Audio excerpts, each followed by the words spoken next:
Dans cette vidéo, nous utilisons le logiciel GeoGebra pour représenter notre suite récurrente. Tout d'abord, nous allons dans le menu Affichage et faire apparaître le tableur, car c'est avec celui-ci que nous allons calculer les termes consécutifs de notre suite récurrente.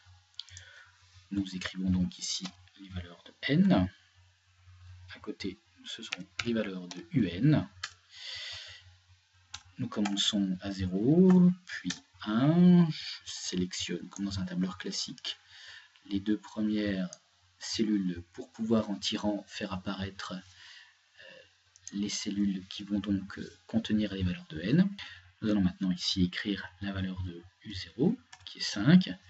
Puis, comme dans le tableur, nous donnons la relation de récurrence, en commençant par égal.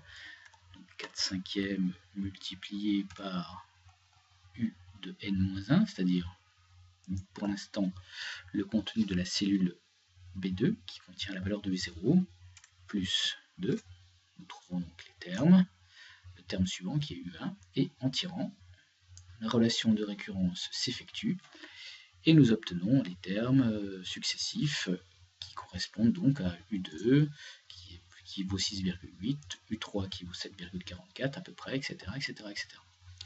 Pour représenter graphiquement cette suite, nous sélectionnons toutes les valeurs, un clic droit, et dans l'onglet Créer, je vais faire apparaître une liste de points. Ici, cette liste apparaît, je vais pouvoir, en cliquant sur la feuille, modifier l'échelle, donc je clique sur la croix, je fais apparaître le curseur sur l'axe des ordonnées, et en cliquant gauche, tout en laissant mon doigt appuyé, je tire vers le bas, je fais pareil, je modifie les échelles, je pourrais faire aussi cela à partir d'un menu concernant les graphiques. Je vais faire apparaître un quadrillage.